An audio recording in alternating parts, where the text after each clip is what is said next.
सदाशिवसमारम्भां शङ्कराचार्यमध्यमाम् अस्मदाचार्यपर्यन्तां वन्दे गुरुपरम्पराम्.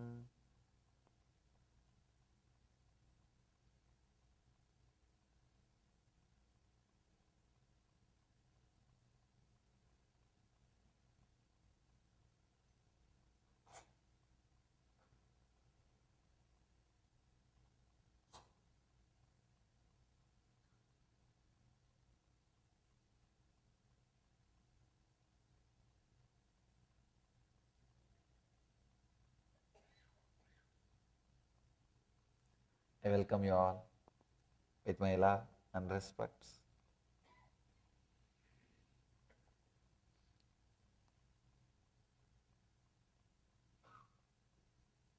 Today's subject is unclutch from the mind mass, de-stress instantly.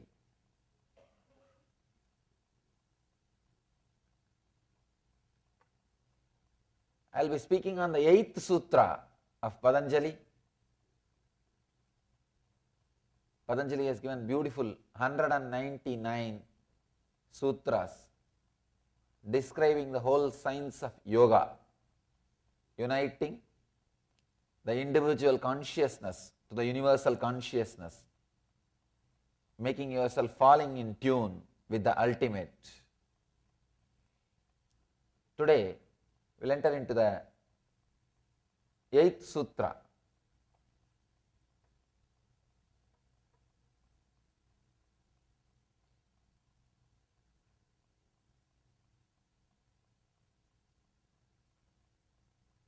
Unclutching. Science is explained in this one sutra. That is why this title we gave, Unclutch from the mind mass, de-stress instantly.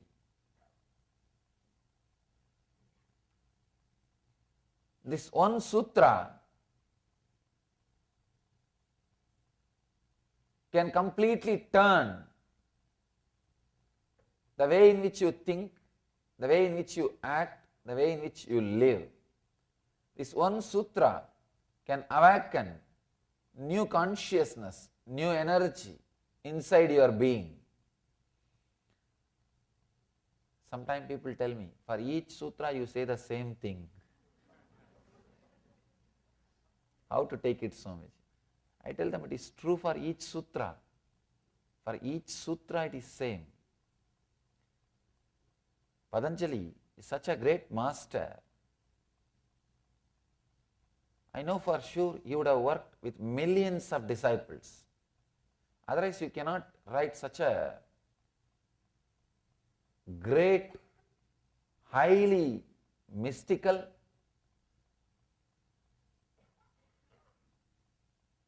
just unimaginable work. I read a story. Bernard Shaw wrote a 100-page book. Somebody went and asked him, what happened? You didn't have time? You wrote only a 100-page book. He says, no, if I had time, I would have written only 40 pages. If I had time, I would have written only 40 pages. Means to write little and convey what needs to be conveyed needs more energy and time and intelligence. Here, Patanjali is so sharp, is making everything into just 2-3 words, just few words. He is putting everything together. Even to read the sutra, it's such a wonderful experience. I'll read the sutra. Viparyayo mitya jnananam atatrupa pratishtam. Viparyayo mitya jnananam atatrupa pratishtam. Let me get this sutra for the sake of recording. If you don't understand the English, it's okay.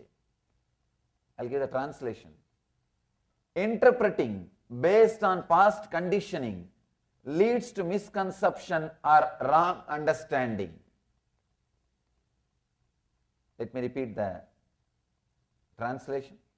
Interpreting based on past conditioning leads to misconception or wrong understanding.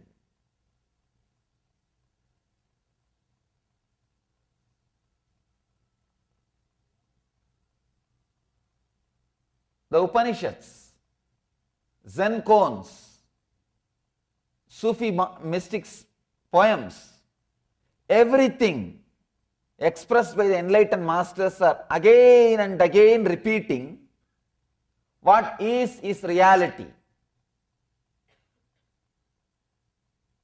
Isha Vashyam Itam Sarvam, whatever is God.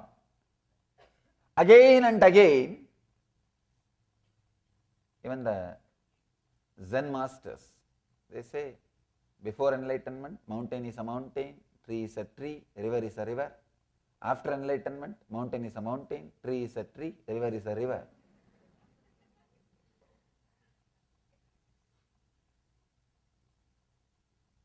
Then what the hell are we doing? Sorry, no, what the heaven are we doing? Working for enlightenment.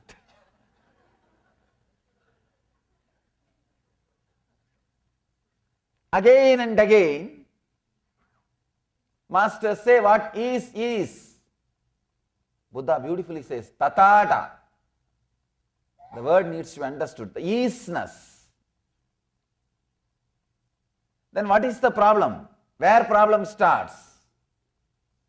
Problem starts with our wrong understanding, as Patanjali puts it here, viparyaya.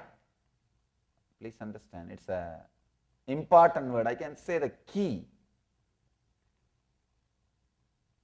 Just today morning, the press meet, one of our journalists asked me, Swamiji, how do you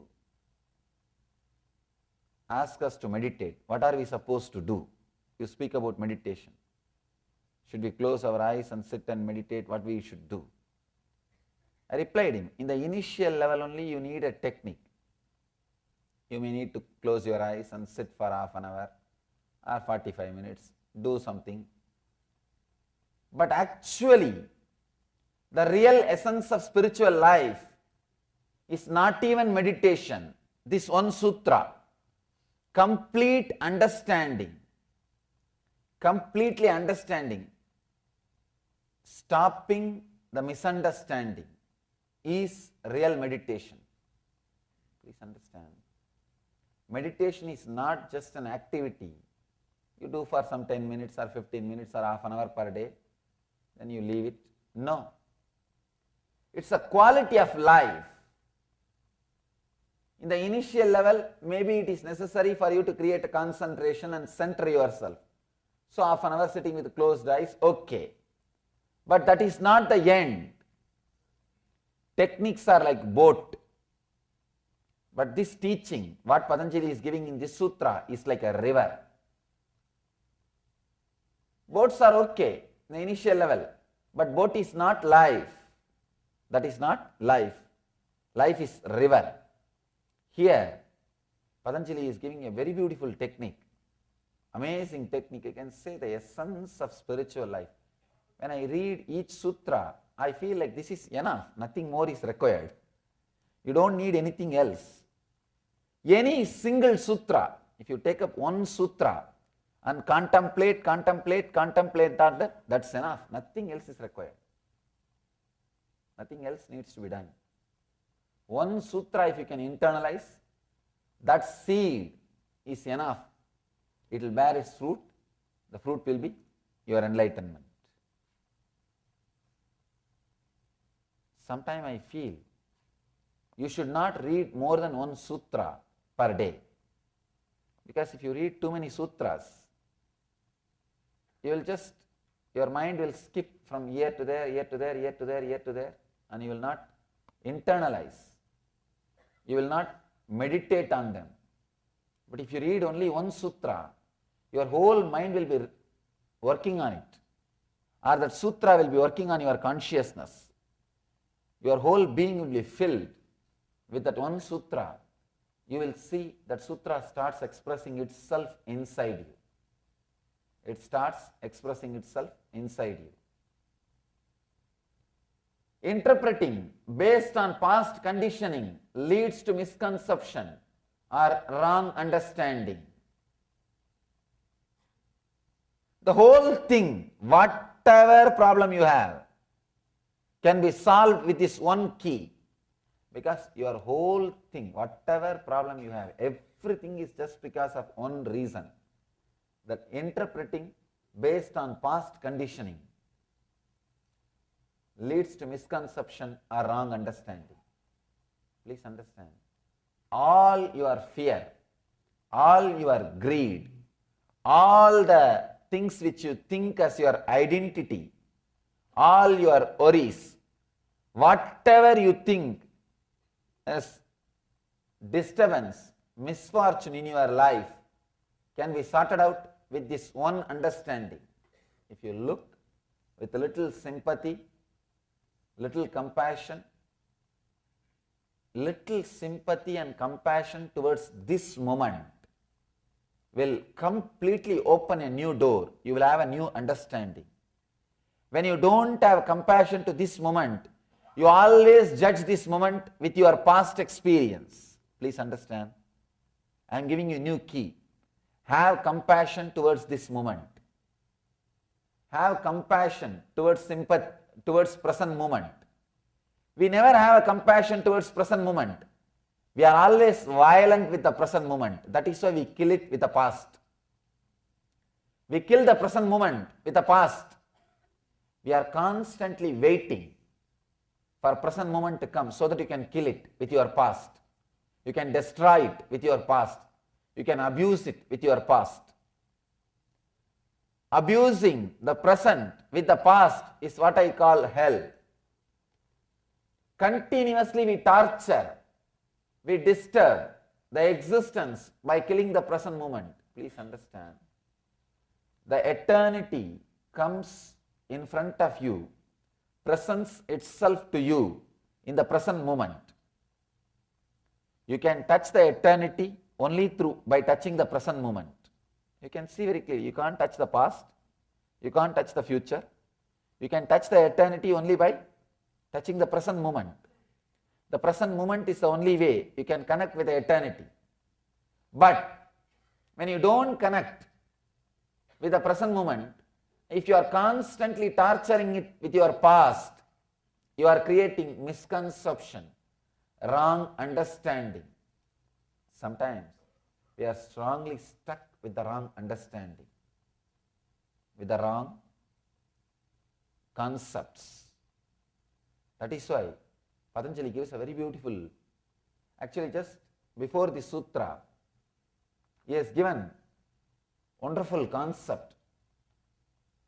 I wanted you to know that sutra also. You will understand this 8th sutra if you know the 7th sutra. Actually both of them are in a way interconnected. He says, he describes about knowledge, pratyaksha, anumana, ahama.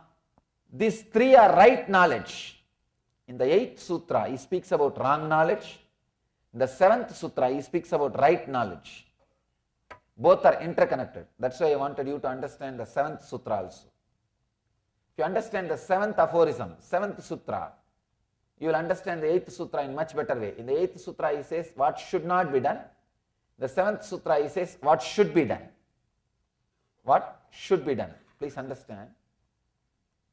He says, pratyaksha anumana agama pramanani means perception through senses, conclusion arrived at through that cognition, and the words of an enlightened master are the three ways to gain correct knowledge. That are the three things which gives you the right knowledge.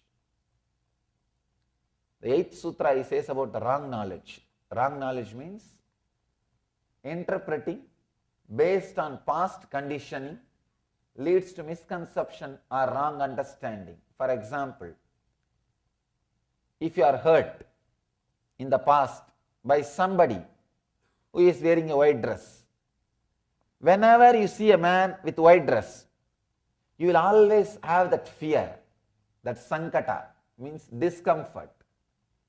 You will always carry that. That man and this man is no way related. They are no way connected. No way, even know each other. But you carry that. You pass a judgment. You carry your past. With that past, you try to constantly judge the present. With the past conditioning, when you try to judge, that leads to misconception. Please understand, that leads to misconception. The judgments we are passing about a particular race, the judgments we are passing about a particular religion, the judgment we are passing about particular state, the prejudice, bias we carry, all are related to this wrong knowledge. We have our own prejudice about particular race. Many times people come and tell me, especially when they come to India and see, Swamiji, we thought whole India will be always meditating. We don't see here like that. They think that whole Indians will be always constantly sitting with the closed eyes, silently, politely and meditating. The other day I read an article. Yoga became very popular in Mumbai because Madonna practiced it. Really. The power yoga has become very popular because Madonna practiced it. Please understand, do not carry concepts. Do not carry assumptions. We pass judgments. For example, if you meet one person, based on your experience with him, you judge that whole country. You judge that whole race. You judge that whole religion. Poor religion, what it will do? Poor man, what he can do? No. You cannot pass judgment like that. You cannot just create ideas. Please understand. Creating this kind of ideas and adding, sometimes we think, yes, this guy misbehaved with me.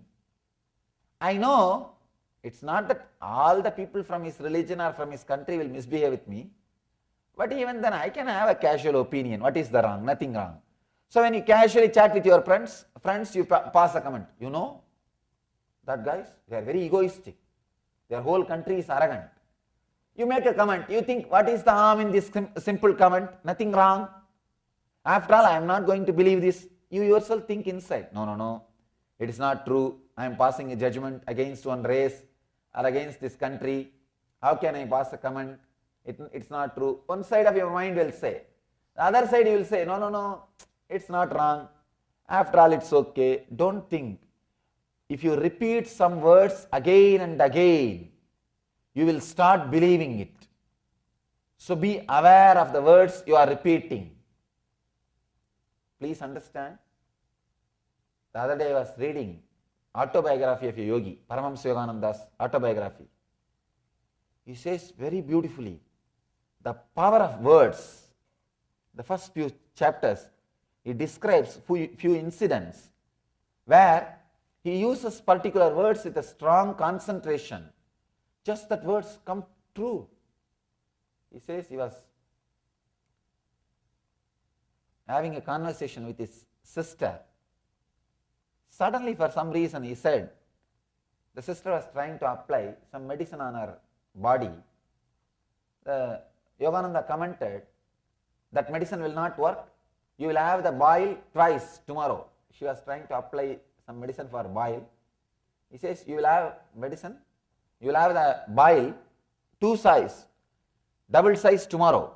And he says, I will also have boil in my hand. The sister says, what are you talking? Why will you have? You don't have any problem.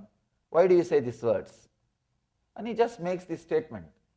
And tomorrow it is there. He had the boil and the sister had double size. He says, I was shocked. Just the mere word, the power of mere word. Please understand, never uttered words like, they are wrong, this race is wrong, that country is wrong, this religion is wrong, the more and more you utter, you will start believing the same words. You will start strongly feeling that same words. One more important thing, the world is too small. Don't think, oh, if I make a comment about that country, it's okay. Even if I think that country is bad, it's okay. I'm not going to go to that country. Don't think. You may not physically go to that country, but any news you hear about that country will start kindling different emotions in you. I have seen many people suffering with unnecessary lust, unnecessary anger. I always tell people, keep the lust which you need for your day-to-day life.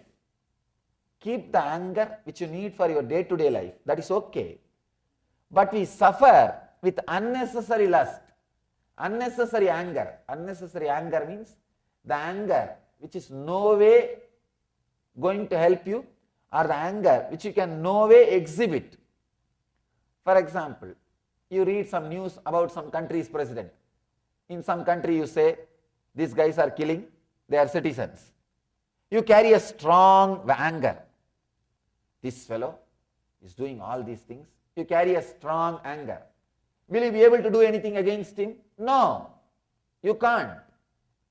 You can't directly interfere in his life. You have neither right nor power, nothing. You can't do anything in his life. What you will be doing? You will be just sitting with that anger. Whenever you hear that guy is suffering through some news, you think, this fellow needs. You feel your anger is fulfilled. Your violence is getting fulfilled. You go on cursing. Please understand, this is what I call excess anger. Carrying the anger which is no way directly related to your life. You have so many opinions, so many ideas, so many concepts you carry, and you suffer joy or pain based on the concepts. I have seen people sitting in front of TV and crying for no reason. No way they are affected. The news which is told, no way they are affected. Either they cry or jump. Means excess anger, excess greed, unnecessary anger, unnecessary greed. All these things are based on this wrong knowledge. What Patanjali says, the wrong knowledge. Interpretations, interpreting based on past conditioning leads to misconception. I have seen this enough in the life. Enough. I have seen, because I am traveling all over the world. I am seeing different race, different community, different culture, different religion, different nationality, different background, different kind of people. I can say, if this one sutra of Patanjali, if this one teaching of Patanjali is propagated to all over the world, there won't be any wars. There won't be any wars. The world will become peaceful, blissful place. So much of peace will land on this world. The big problem is we quickly pass judgments about a particular race based on one person, about a particular group based on one experience. One experience is enough. You think, yes. My friend also told me, those guys are very arrogant. See, I realize he is arrogant. They are arrogant. You are just waiting. You are just waiting. Each country has jokes and comments about particular race or particular religion. Each country, they have jokes. In India, especially about Sardarjis. No, they have so much of jokes. And to tell you honestly, in my experience, they are the most devoted, spiritual and intelligent people. So deeply devoted, so deeply committed, giving nature. I wandered length and breadth of India, I tell you. I wandered length and breadth of India. I have seen so much that giving nature. The big problem is you pass comments easily. We pass comments easily. Not only that, after 2-3 times if you pass the comment, You start believing it. You start internalizing it. We need to understand an important truth. We are not that intelligent not to believe the lies which we are promoting. In the initial, you may start promoting some lies knowing that it is lies. After a few days, you yourself will forget it's a lie. So be very clear, do not start a lie. Do not start a rumor. You will be suffering with it.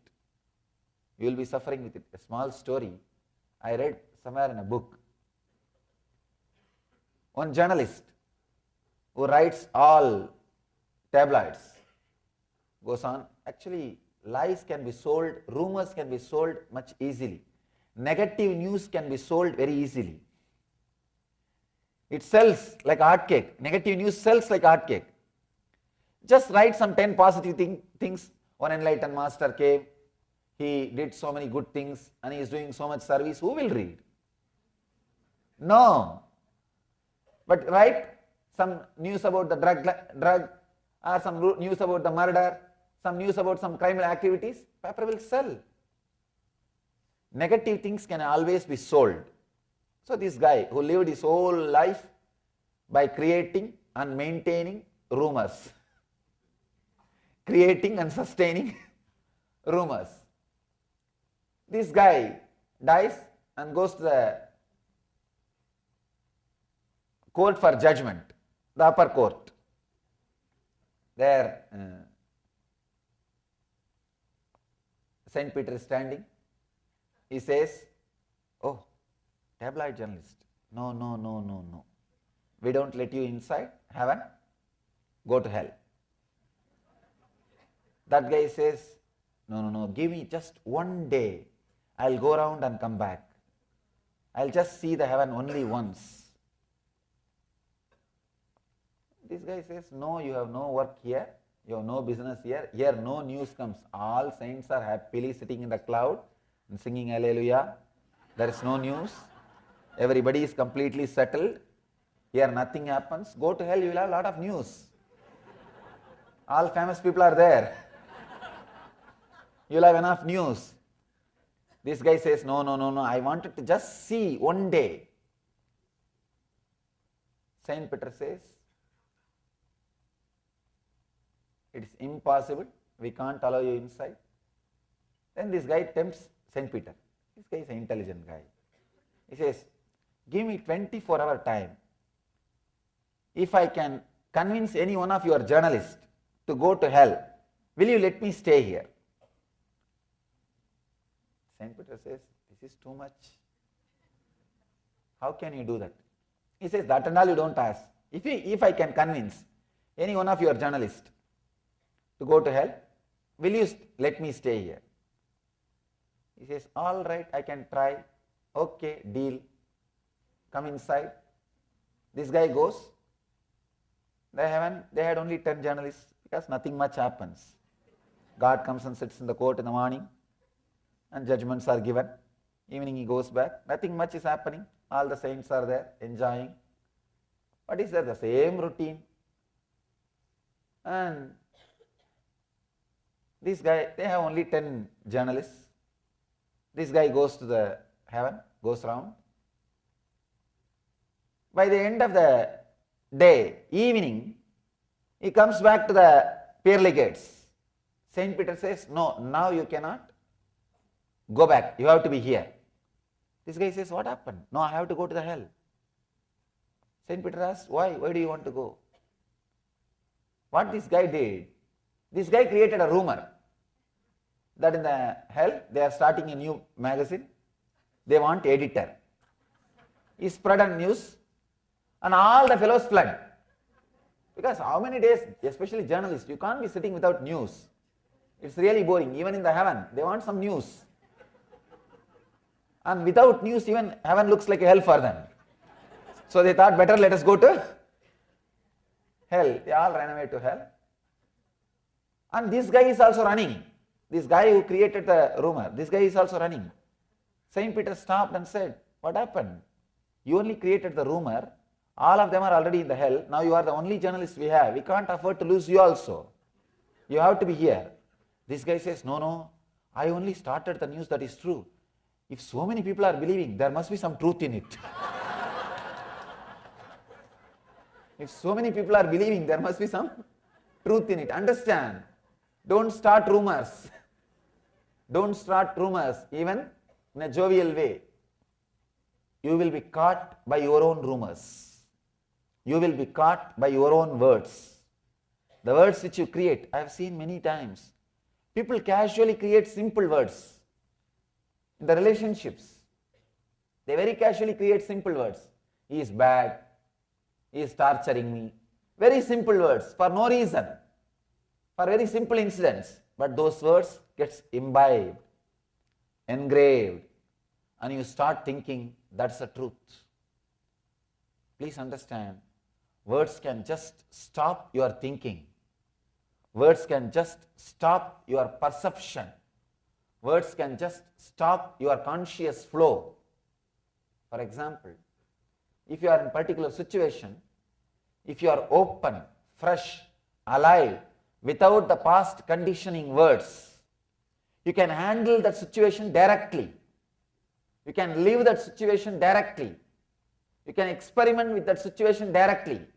You can experience it directly. You don't do. You have some idea. You have some idea. You think, no, I know.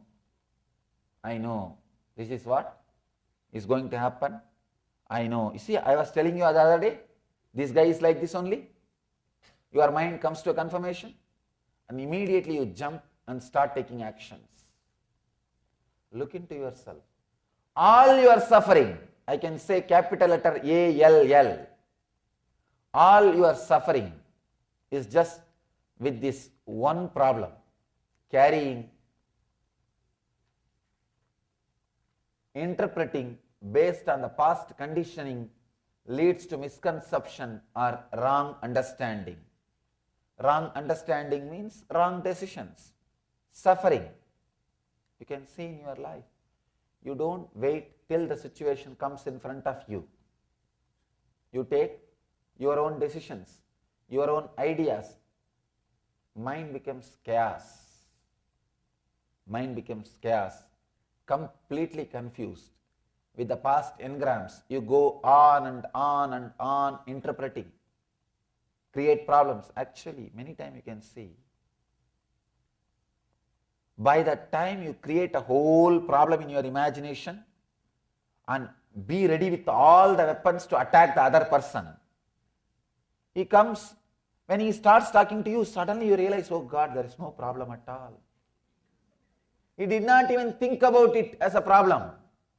Here you are waiting with a high BP, with all the weapons. If he utters that word, I will utter this word. If he talks that word, I will talk this word. If he says that word, I will say this word. If he brings up that argument, I will bring this argument. You are ready with all the arguments, weapons. That guy makes the whole thing simple. Suddenly you feel empty. But now you feel, what is this? How can this be? I have prepared so much. All this preparation has become waste. You start the fight. Because you don't want to feel that you wasted so much time preparing for the fight. You can see this many times in your life. With your spouse you can see. You can see by the time she or he comes back from the office, you are ready with all your arguments. Sometimes you even start taking notes on the refrigerator. There will be white paper and these guys take all the notes not to miss the points. You are ready with all the arguments. But when the other person comes back, he doesn't even remember the whole fight. Doesn't even remember the subject. But what to do now? It is too much for you. You cannot leave what you prepared. Now whatever you prepared, you have to express it. You start. That's the way life goes on. Understand? Our judgment based on generalization, we need to understand an important truth. We think in a generalized way, but we live in a localized way. Our day-to-day life is dealing with one person, one situation, But your mind always generalizes. Always generalizes. I have seen many times. People have their own weird ideas, weird opinions, weird concepts. It is just impossible. Small story. One guy goes to a psychiatrist. Psychiatrist sees his behavior and all those things. He says, I'll surely try to help you. I think you have a problem that you are thinking you are a dog. That guy says, yes, yes, small dog with a black and brown patches. Don't you see me? Doctor says, don't worry. I'll try to help you. Can you first lie down first in that couch? I'll see and try to find out the root cause of the problem. That guy says, no, I cannot do that. Doctor asks, why? No, I am not allowed up in the furnitures. Understand? If you are convinced about something, you are too strong. Instead of going to the roots of the problem, you go on, hold on to the surface. You hold on to the surface. You know, if you go to the root, the problem may disappear. But the problem is your companion. You may feel lonely. If you don't have anything to worry, suddenly just think. Suddenly if all the worry from you is taken away, what will happen to your life? You will feel empty, alone, lonely. I think that will become a big worry. That will become a big worry. So you don't want to look into the roots of the problem. Here Patanjali is analyzing very beautifully. With this one sutra, he describes all our problems. Just sit and contemplate on this one sutra. This one sutra can lead you to enlightenment. Nothing else is required. Nothing else is required. This one sutra can lead you to enlightenment. One incident, really it happened. It happened. One of my brahmachari is trained in all our traditional puja and all the other spiritual practices. One program, they invited him for to conduct a spiritual program in India. This guy went and attended the program. He was pronouncing those Sanskrit mantras so beautifully. The local temple priest, they thought he is a Brahmin. Local temple priest, they thought he is a Brahmin. He is a upper caste, the priest class boy. So when they saw him, he beautifully sits and his body language is very graceful. When he does the puja and rituals and chants the mantras, they thought he is a Brahmin. They gave him all the respects and touched his feet and did the namaskar and everything. All the program was over. They took him to the nearby temple, gave him all the honor. He finished everything and came back. Somebody who went to the temple next day told that priest that he is not a Brahmin. That's all. Till yesterday evening, this guy was honoring that brahmachari, feels blessed that he is able to receive him and touch the feet, all the things. Now this fellow suddenly is in depression. He is in depression. He is continuously taking bath for 3 days. 3 days he is taking bath. And 3 days he did not enter the temple. And 3 days he has to do all the rites to clean himself. I was shocked. If that inauspiciousness is supposed to come by touching that non-Brahmin, it should have come when you touched, not when you heard. Not when you hear the news. It should have come when you touched. When you touched, you don't have a problem. You felt blessed, auspicious, graceful, blissful. But when you hear the news, it means what? The concepts, the past conditioning. The past conditioning. That poor guy, he suffered so much, just that conditioning. I shouldn't have touched the feet of a non-Brahmin. Just that one conditioning. Many times, we suffer with conditioning, not with situation. Please understand, 99.9% of our sufferings are not related to situation. It is related to conditioning. The 0.01% suffering is not a suffering at all. All our sufferings are related to conditioning, not related to situation. You have an idea. Your mind is programmed. Your biocomputer is programmed from the young age. What is desire? What is joy? What is pain? What is fear? You are programmed. You live based on that programs. You take decisions based on that programs. You walk based on that programs. You talk based on that programming. You do everything based on that programming. This is what Patanjali calls wrong knowledge. He says viparyaya. Viparyaya is the word. You can't translate in English. Wrong knowledge is also not a right word. Viparyaya means everything is wrong. I can say wrong cognition. The very intake is wrong. The way in which you process the data is wrong. The way in which you deliver your result is wrong. The word wrong knowledge does not give the right meaning of viparyaya. Viparyaya means every step is wrong. How you receive the data, how you internalize the data, and how you process it, how you take a decision. Whole thing is wrong. Please understand. Again and again, Upanishads are declaring. Again and again, all enlightened masters are declaring, whatever is divine, God. If you see anything other than the divine, any other experience other than bliss in the life, you are having this problem. You have this problem. You need this sutra. Contemplate on this sutra. You don't have to, I am not saying you need to by heart or you need to repeat. I am saying internalize this idea. Internalize this idea. Sometimes people start repeating this sutra. Viparyaha, viparyaha, nityaha, mityaha, viparyaha. Finally they do the wrong thing. I am not saying you need to repeat. I am saying internalize. Constantly contemplate on this mantra, on this sutra, on this idea.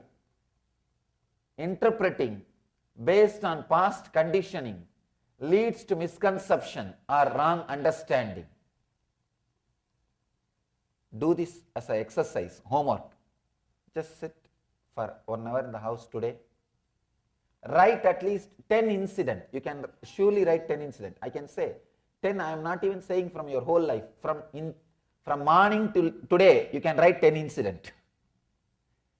10 incidents where you did the same mistake of interpreting with the past conditioning, bringing wrong understanding because of past conditioning. Just write 10 incidents. See how your mind is behaving, how your life is happening. You don't even have to bother or struggle to correct yourself. The big problem is, before even you understand the depth of the problem, you start correcting. That is where the problem starts. The problem never ends. Just understand the depth of the problem, that's enough. Suddenly you will see the transformation. Depth of the problem. Just today, sit, work for half an hour or 1 hour. Write 10 incidents where you came to the wrong conclusion because of the past conditioning, and understood when you looked into the whole thing with a restful awareness. This is the wrong knowledge. Beautifully, Patanjali describes about right knowledge. Perception through senses, conclusions arrived at through that cognition. The words of an enlightened master are the three ways to gain correct knowledge. Please understand. Patanjali is highly intelligent. He beautifully puts one by one.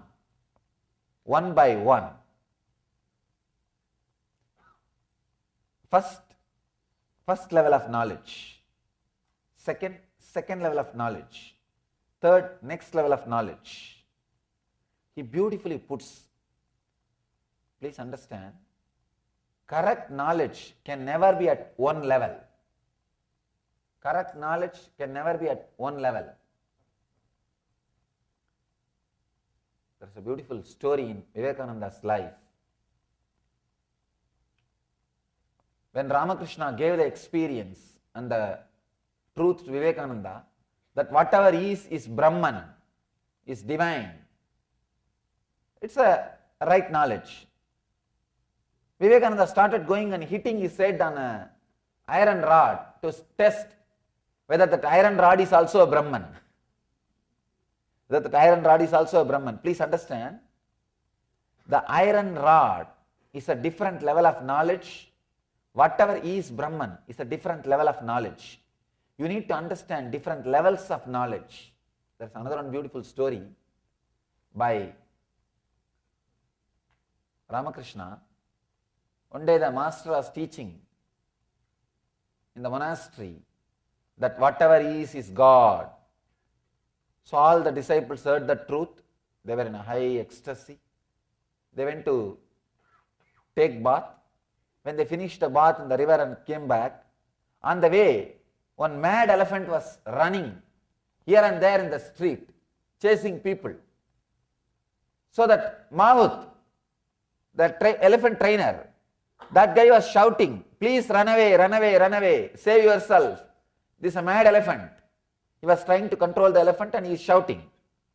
All the disciples ran away, except one guy.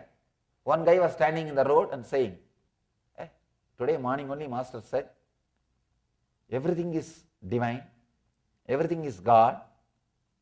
This elephant is also God, let me stand. The elephant straight away came and just lifted him, threw him to the corner and went away. The elephant, poor elephant, he doesn't know. This guy is a seeker, he is meditating. He just threw him to the corner and went away. Then all the disciples ran and brought him to the ashram. The master asked, what happened? Why did you stand on the way of the mad elephant? This guy says, you only said everything is Brahman, everything is God. Master says, yes, that is true. The Mahut, the elephant trainer, he is also Brahman. He was giving you instruction, run, save yourself. Why did you not listen to the elephant God? Why did you not listen to the Mahut God? Why did you think only the elephant is God? Please understand. This guy thought elephant is God, but this guy did not think that Mahut is also God. The elephant trainer is also God. The different levels of knowledge. Here, Patanjali beautifully describes the levels of knowledge. First level, perception through senses. What you perceive. This is the first level knowledge. Second level, conclusion arrived at through that cognition. Means you start calculating. If this is this, then these two together must be this. Means development of mathematics, science, evolution of art, poetry, evolution of great things which you don't perceive with the ordinary eyes, but which can enrich your life. Those things starts evolving. That's the second level of knowledge. Please understand, science can never evolve just from the first level knowledge. First level knowledge is perception through senses. Means what you see. What you see. The second level knowledge, the conclusions which you can come by calculating. by understanding, by analyzing. That is the second level knowledge. Third, words of an enlightened master. Third level knowledge. First level knowledge is a primitive society. They don't know anything except what they see with their eyes. Very primitive. Very primitive. They just live with the food. If they see their food, they kill and eat. If they see that they will become food, they run and save themselves. That's all. Either they eat or eaten. That kind of lifestyle. That is what is first level, perception through senses. Please understand, if you are living with that level, even if you live with all the wealth, all the name and fame, power, prestige, everything, you will be depressed. Because you are running only through one channel. It's like you have a TV, you can see only one channel. What will happen to you? You will be bored to death. You will be bored to death. Only one channel you can see. You can't go to the next channel. Either you see this channel or keep quiet. What will happen? You will be bored to death. The other day, I was reading a beautiful story. One guy, great king, practically conquered the whole world. He was searching for immortality. All the kings always search some medicine, something which can make them immortal. This is a big problem. Almost all the kings, whoever has conquered the enemies in different countries, they think, now I should think of immortality. He goes to an enlightened master and asks, tell me some way that I should become immortal. That guy says, why do you want to become immortal? Understand, this is the nature. This guy says, I am not here to listen to you about your teachings. I am asking solution. Can you give or not? And the master says, I think your time is bad. What can I do? He says, there is a stream in the cave, nearby cave. Go inside and drink that water. You will become immortal. This guy did not even bother to ask that master, if you know the technique, why don't you drink? No, he did not even bother to ask. He got the secret, he ran. He went and saw the cave. Really, there was a stream. And he was about to drink the water. One crow was sitting on the cave. He was shouting, don't drink, stop, stop, stop. This king said, why are you stopping me? With my great effort, I learned this secret cave from that master. I am about to drink. Why are you stopping me? This guy says, no. Listen. That crow says, without knowing, I drank. I am sitting here for last 3,000 years. I can neither die nor live. I have seen everything, whatever world can offer. I have done everything. All the people whom I know are dead. All the things which I know are dead. I have done everything. I am utterly depressed. I can't even commit suicide. I tried so many methods. I decided I'll sit here and tell my story to everybody. Whoever comes here to drink the water. Understand my story. Now if you want, you drink. First time that king had a shock. Yes, oh God. I am gone. If I can't die at all, what will happen? If I am going to be here forever, I can't see any change. What will happen? He just did one big namaskar to that crow and escaped from that cave. Just ran away from that cave. He said, no, that crow is right. That guy is right. What will happen to me? I would have done everything. I would have enjoyed everything. All my friends would have gone. Everything would have gone. I'll be depressed, but I can't even die. Can't even die. Please understand. Seeking immortality, trying to become immortal. This is also one more game. This is also one more game. If you become immortal, even if you become immortal, if you are living just through the perception of senses, just through the perception of senses, please understand, you will be dead and depressed. You will be dead and depressed. It's like you can only have one channel. You can't go to the next channel. Life is like that only. If you have only one channel, means perception through the senses. However, you may have wealth, relationships, cars, bungalows, whatever you want, you will be in depression. I have seen people living in depression, deep depression. They have everything, but deep depression, because they do not know how to open the second channel, how to open the next level of knowledge. Understand, life is knowledge. Expansion of knowledge is life. Unable to expand after a certain level in the knowledge is depression, is death. When you are unable to expand further, it's a depression. You are dead. There is nothing else to be done. Many times, people who are very successful in the outer world life, they come to me and ask, we don't know what to do with the life, Swamiji. It has become a big burden. We are just dragging. Neither we have courage to die, nor we have energy to live. We are just dragging. Means you have opened only one channel. Perception through senses, that's all. Perception through senses.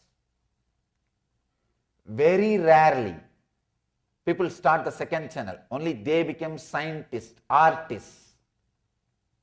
For example, if there is a stone, if you just perceive it through senses, you will see it as a stone, that's all.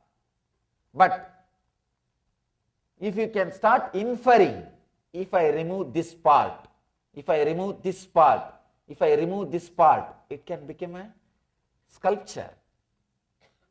Inference. Trying to come to the conclusions through cognition. If I put this line, if I put that line, if I put this line, it's a painting. Who is able to infer the second level knowledge? The beautiful word.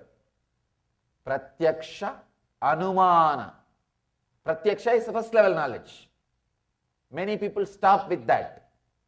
Please understand. I always tell people, try to spend little time in some little painting. Actually, whoever has entered into that second level of knowledge, only they become scientists. They become artists, the great artists, great creators, great sculptors, great poets. All of them have entered the second level. You can see science there actually needs that. Every scientist, he has to think, he has to infer. If this and that happens, then this must be the thing. He has to go into that second level of knowledge. Means he has to come to Anumana. Third level of knowledge, very rare. Very intelligent civilizations only accept and experience, internalize the third level of knowledge. The words of the awakened ones. The words of the enlightened ones. Please understand. If you accept only the first level of knowledge, pratyaksha, perceived through the senses, your first 33 years will be joyful. There are many countries, many civilizations. You can spend only first 33 years. They are not useful. They are not worthy for second 33. Second 33 you will be bored, depressed, empty in that civilization. That has nothing to offer to you for second 33. No. Very rare civilizations, countries offer for second 33. Means opportunities for science, opportunities for art, opportunities for creativity, exploring the inference dimension, anumana dimension. Very rarely,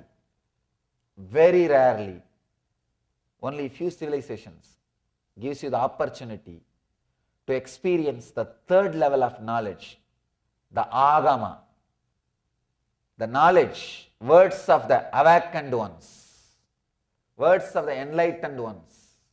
Please understand, if the civilization evolves to the next level, if the civilization in the very primitive level, it accepts only pratyaksha, perception through senses.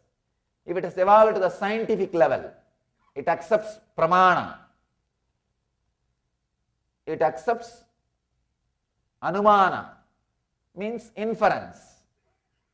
Only if it has evolved to the very subtle, very sensitive, very intelligent level, it accepts agama, means words of an enlightened master.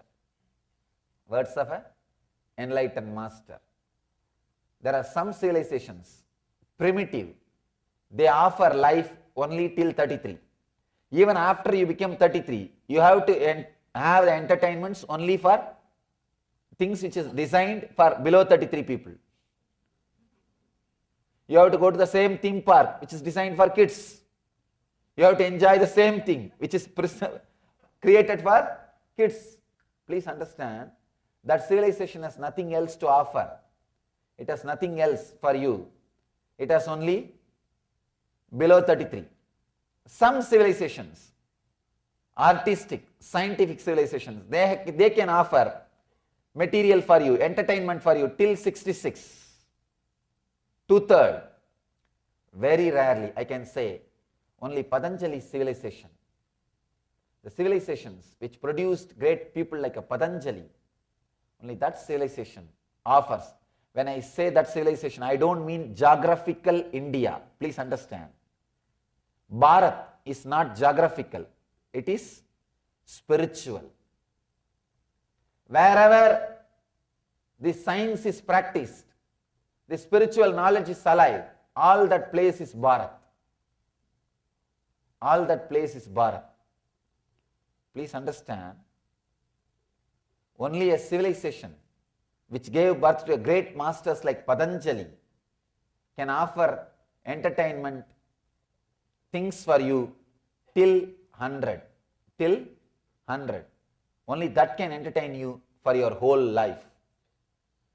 See, the civilizations which has reached only to the second level, it can't entertain you after 66. That is why all over the world, so much of suicide after 66, so much. The elders committing suicide. No media talks about it because they are not directly useful to society. If youngsters commit suicide, it becomes a big news. But elders committing suicide, all over the world it is happening. It's a big problem. The other day I read in a newspaper, in a report, the Swiss country is allowing, Switzerland is allowing elders to have one assistant, the government will pay for the assistant. They will give everything for you, entertain you, but please don't commit suicide. That's all they are asking. Please understand, there are many civilizations which has nothing to offer. If you have crossed 66, if you have finished 2/3 of your life, there are only two, pratyaksha and anumana. They don't have agama. That is why after 66 you feel life is empty. First 33, pratyaksha, enjoy, blood is hot, enjoy all the things.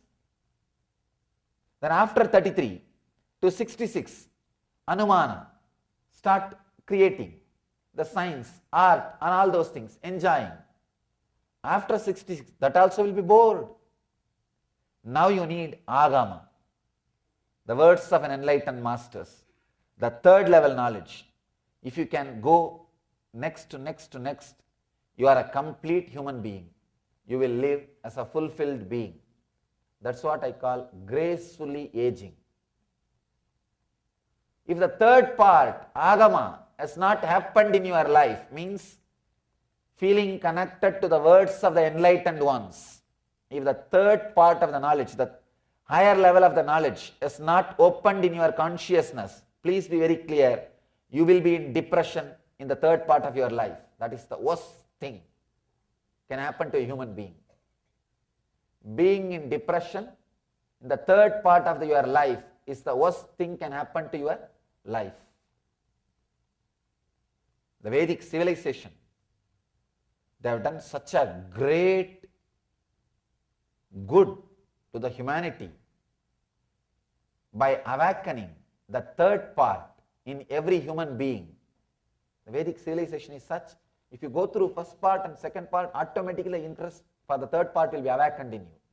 Because all their games they play below 33 and below 66, both are related to Agama. They are Pratyaksha and Anumana, both are related to Agama.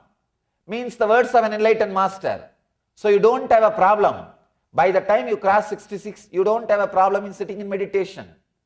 You don't have a problem in sitting with enlightenment. You don't have a problem in sitting in contemplating, because you are prepared in the first part and second part of your life. The first level knowledge and the second level knowledge, both are constantly guiding you to the third level knowledge. So you age gracefully. You age gracefully. You live gracefully. If we have to avoid this serious problem world is facing, the elders committing suicide, the one and only way is awaken the third channel. Awakening the third channel is the greatest service you will do to yourself and to the world. You will do to yourself and to the world. Please understand, when the blood is hot, when the pratyaksha, perception through senses are happening, you will not bother. When the pramana, means inference, is happening, you will not bother. Only when both are bored, if you are bored of both, if you are tired of this both, if you are completely depressed with this both, if you have not opened your third dimension, life will be hell. Don't think you will go to hell after death. No. You will go to hell if you are not able to touch the third dimension, if you are bored in these two dimensions, if you continue to live after the boredom. Blessed are those who die in the young if they can't open the third dimension. People come and ask me, Swamiji, give me some technique that I should keep healthy and should live long, 100 years. Please teach me how to keep the body fit for 100 years. I tell them, please understand, first prepare your mind to live for 100 years. Awaken the third part, Agama, means feeling connected to the knowledge of the enlightened ones. Then prepare your body to live 100 years. If you prepare just your body to live 100 years and did not prepare your being for the third part of the knowledge, means feeling connected to the master's words, Agama, the third part will be the hell for your life. Never do that mistake. It is better to die with the nature as early as possible without living in that hell.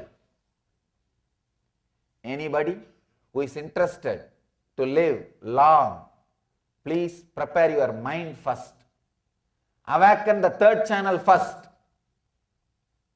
Feel connected to Agama first. The third part of your knowledge means the words of an enlightened master. Start living that first, then prepare the body, then do yoga, exercise, run, do jogging, prepare your body to live long. If you just prepare your body and not the mind, you are creating hell for you.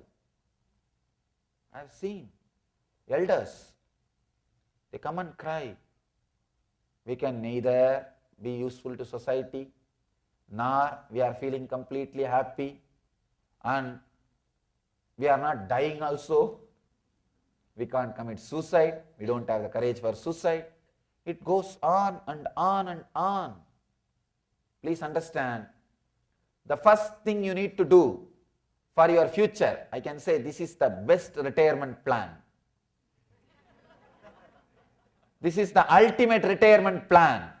feel connected to Agama, means the words of the enlightened master, enlightened masters. You have done the ultimate insurance plan. Relax. If you have not done that, whatever retirement plans you create, you may see that beautiful retirement feelings only in those photographs. I am seeing in this country all that retirement plan advertisements. See how 10 million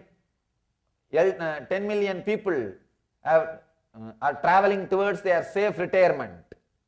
I'll see a photograph of a beach home, in an elderly couple just relaxing, talking with each other. Please understand, only in photographs it will be great. Only in photographs it will be great. Unless you connect to that Agama, means feeling connected to the words of enlightened ones, awakened ones. If you not done that retirement plan, please understand, the old age will be hell.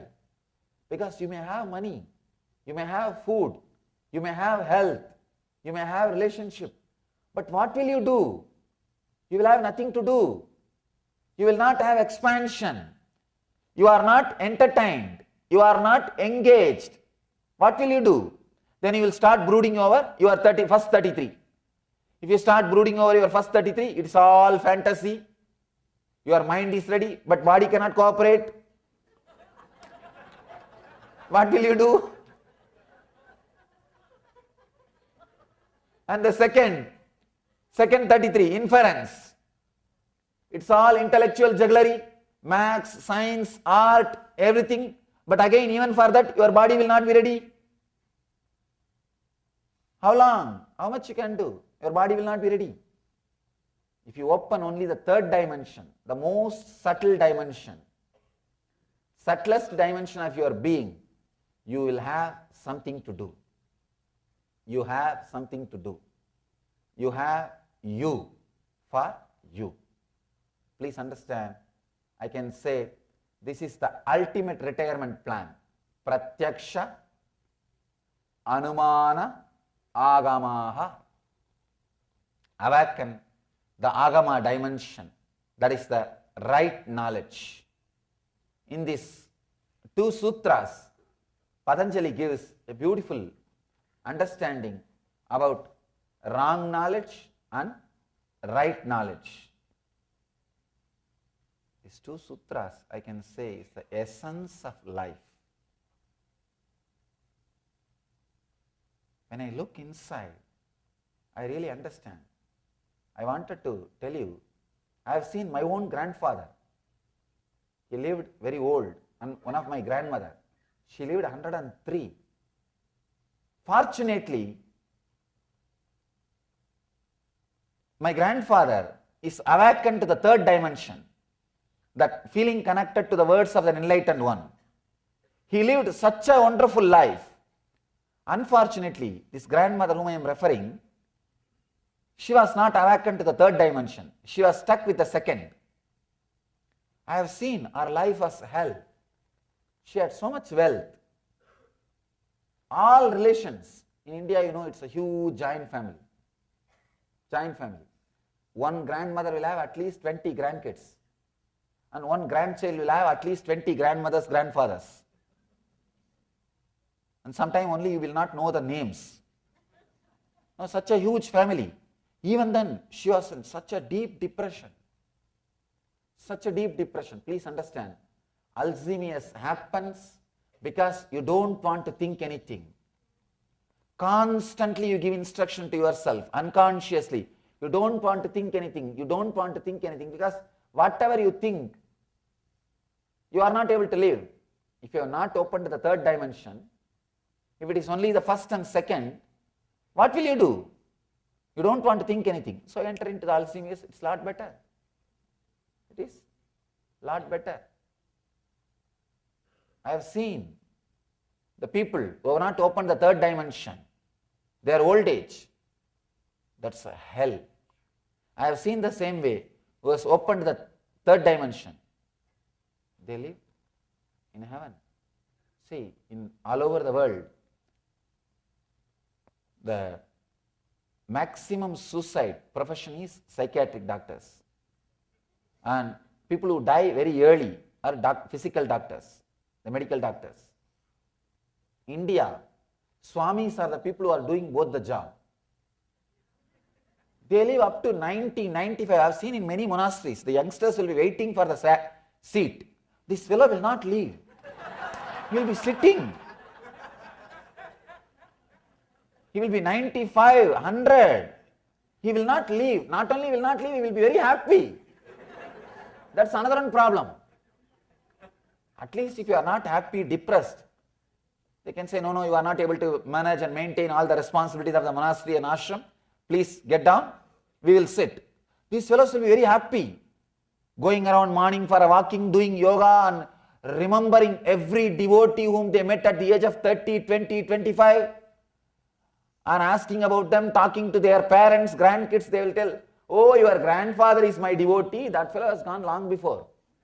And this guy is sitting happily. I have seen. Swamis don't die quickly in India. The thing is, they open the third dimension. They are connected to the Agama part. Understand? This is the ultimate retirement plan you can do to yourself. How to judge whether your life is successful or not? You can judge your life only based on the last part of your life. If you are open to that Agama dimension, the connection to the words of an enlightened master, you have lived your life. Otherwise, old age is hell. Please understand, not only, you see, we all save money for the old age, social security, and put it in the share market, it goes. That is different. Forget about the money part. Prepare your being for the old age. Prepare your being for the old age. Sometimes I feel so connected to these great masters. I feel so grateful for them for creating this great Vedic civilization with such a strong spiritual vision. With such a strong spiritual vision. Anybody lives that Vedic civilization, lives that Vedic life in a very normal way. By the time they are 66, already the third dimension is awakened, they will not know any depression. They will just smoothly pass, and they know they have something to do. They have something. They have a deep fulfillment, and they feel deeply connected to something. The words of the great enlightened masters, and their life is filled with joy, ecstasy. They live in heaven before they disappear into eternity. If you have not prepared yourself, you live in hell before you enter into eternity or next birth. So prepare yourself. This is the ultimate retirement plan which you can do to yourself. Share this knowledge with your kids. This is the best ultimate retirement plan you will give to your kids. Preparing them consciously to the Agama means feeling connected to the master's words. These are the three things for right knowledge. One is pratyaksha, direct perception through senses. Second, inference, the decisions, conclusions you come through the cognition, through analyzing. The third, the great master's words. The civilizations or societies which are not able to accept the great master's words, they always did live and die in a deep depression. They spend so much of money to keep their elders out of depression, out of suicidal tendencies, but they always fail. In India, I have seen whoever lived these three dimensions, understood these three levels of knowledge, living in ecstasy and sharing the ecstasy. So, please understand the both sutras, right knowledge and wrong knowledge. Avoid, move away from wrong knowledge and experience right knowledge, and prepare yourself for your whole life. Next sutras, Patanjali beautifully speaks about Vikalpa, means imagination. Tomorrow, we will work on the sutra in which he is talking on imagination, the Vikalpa, then Nidra, sleep. Patanjali is talking in these few sutras about different modifications of the mind. So the first modification is right knowledge, second modification is wrong knowledge, third is imagination, fourth is the Nidra, means sleep, fifth is memory. So tomorrow we will see the Patanjali's ideas about imagination. Next day on sleep. Then after that, the next class, we will see what he says about memory. Each day we will work on one subject, what Patanjali has to offer and what Patanjali teaches to us. So today, please understand the right knowledge and wrong knowledge. You have one homework. Please don't avoid. Take it sincerely. Go back to your house. We don't have time. Otherwise, I will make you do here itself. We don't have time. Go back to your house. Sit for 1 hour. Analyze the wrong knowledge. How many wrong decisions you made just because of your past conditionings about people, about situations, about races, about countries, about different things. And then you understood, you made a wrong decision. It was because of wrong knowledge and realized, corrected yourself. Just 10 incidents, right? You will internalize this truth. Next time when you take any wrong decision, you will remember that you are doing it out of wrong knowledge. You will have remembrance, patience, intelligence to come back to right knowledge. People have all weird ideas.